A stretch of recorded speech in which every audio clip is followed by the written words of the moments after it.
So over the next 20 minutes or so, I'm going to talk about managing complex GI luminal strictures and maybe try to give you some practical tips and tricks of how we approach, or at least how I approach these, and hopefully this would be useful. So we'll talk a little bit about overall general assessment of strictures, how to really approach more complex strictures. I know we talked a little bit about anastomotic strictures in the other talk, so I'm not going to include that here.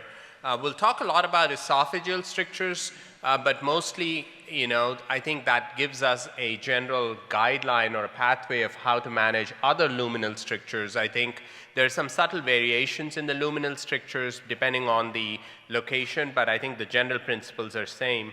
Duodenal, colonic, and small bowel are the most challenging strictures. We'll talk about those.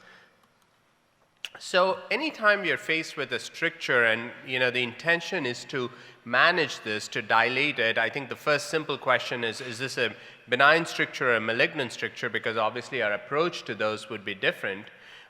In the small bowel, I think the question is slightly different.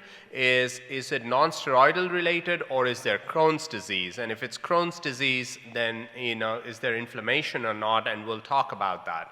And then anytime you approach, or we approach a stricture, we have a sense endoscopically of what the luminal diameter is and what the target diameter is, and how do we get from the current luminal diameter to our expected target diameter, and do we do it in one step or do we do it in a sequential fashion?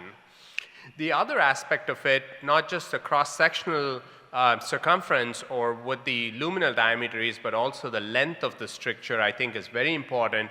And assessing the length of the stricture either on endoscopy or cross-sectional imaging or some form of barium study, I think is very important, because I think until we have all that information, it's very hard, or it can, to do effective treatment can be challenging.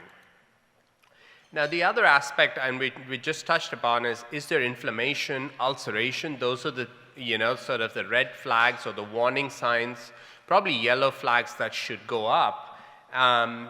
The other aspect of anastomotic strictures, you're all, most of you are surgeons, and the health of the anastomosis. As an endoscopist, when I'm approaching it, I'm trying to make an assessment of what the health of the anastomosis is before I plan a plan a dilation. So if it's an anastomosis that has been redone 2 times or 3 times, there's a lot of scarring, there's a lot of inflammation. My endoscopic approach in terms of